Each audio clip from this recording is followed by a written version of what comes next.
أول حاجة الداو جونز، وده أقدم مؤشر في أمريكا. المؤشر ده ما يعتبرش كبير، في 30 شركة بس ال 30 شركة دول يعتبروا قلب الاقتصاد الأمريكي التقليدي. هتلاقي فيه شركات زي كوكاكولا وبوينج وماكدونالدز، شركات عريقة وبتشتغل في قطاعات أساسية.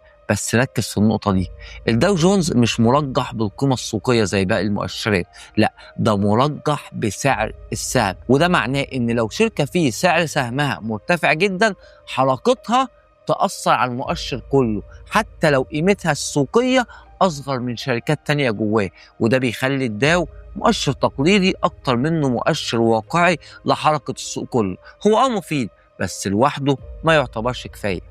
وثانيا عندنا S&P 500، المؤشر اللي فعلا بيمثل السوق. المؤشر ده المستثمرين بيمشوا وراه لأن ده بيقيس أداء 500 شركة من أكبر الشركات في أمريكا، وبيستخدم ترجيح بالقيمة السوقية. يعني كل ما الشركة قيمتها أكبر تأثيرها على المؤشر يبقى أكبر. والمؤشر ده بيتابع كل القطاعات، تكنولوجيا، طاقة، مالية، صناعات، صحة، كل حاجة.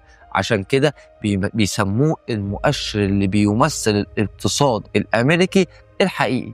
ولو انت كمستثمر عايز تعرف السوق الأمريكي عامل ازاي النهارده، أول حاجة بتبص عليها هو S&P 500. وتالت مؤشر هو الناسداك، ده مختص بالتكنولوجيا، وده للناس اللي بتحب الشركات التكنولوجية. مؤشر الناسداك هو اللي هيفهمك الدنيا في الوقت ده ماشية ازاي.